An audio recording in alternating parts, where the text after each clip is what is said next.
El gobierno de Estados Unidos presentó cambios limitados a una parte de sus restricciones económicas contra Cuba. Las transformaciones parciales fueron reveladas en un comunicado de la Oficina de Control de Activos Extranjeros, la OFAC.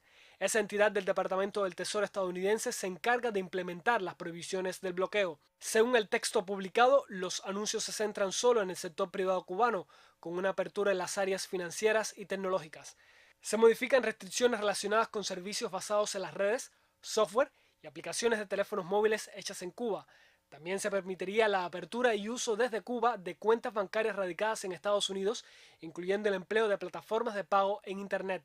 Por último, se autoriza un tipo de transacción bancaria vetada en 2019 durante la presidencia de Donald Trump.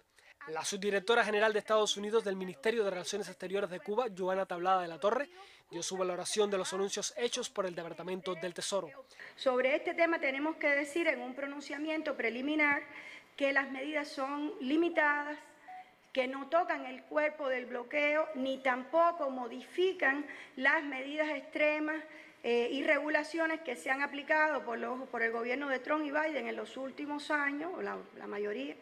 La funcionaria de la Cancillería cubana también se refirió al intento de utilizar al sector privado cubano en la política de subversión. Una vez más, el gobierno de Estados Unidos trata de adecuar sus acciones no a la realidad de Cuba, sino a una ficción que se ha construido sobre la realidad de Cuba.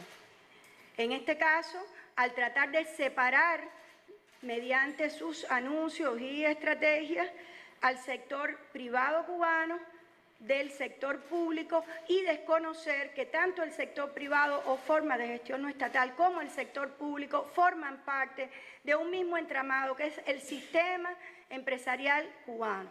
Queda también la incógnita sobre cómo las nuevas medidas coexistirán con la unilateral designación de Cuba como supuesto Estado patrocinador del terrorismo. Va a ser muy difícil estas medidas se lleven a aplicar. La decisión del gobierno de Estados Unidos de no sacar a Cuba de la lista de patrocinadores o de supuestos patrocinadores del terrorismo tiene una implicación muy grande en las medidas que se anuncian hoy. Va a ser muy difícil encontrar a una persona residente en Cuba encontrar para ella un banco que quiera, esto es por poner un ejemplo, ¿no?, que quiera abrirle una cuenta si Cuba sigue en la llamada lista de patrocinadores del terrorismo.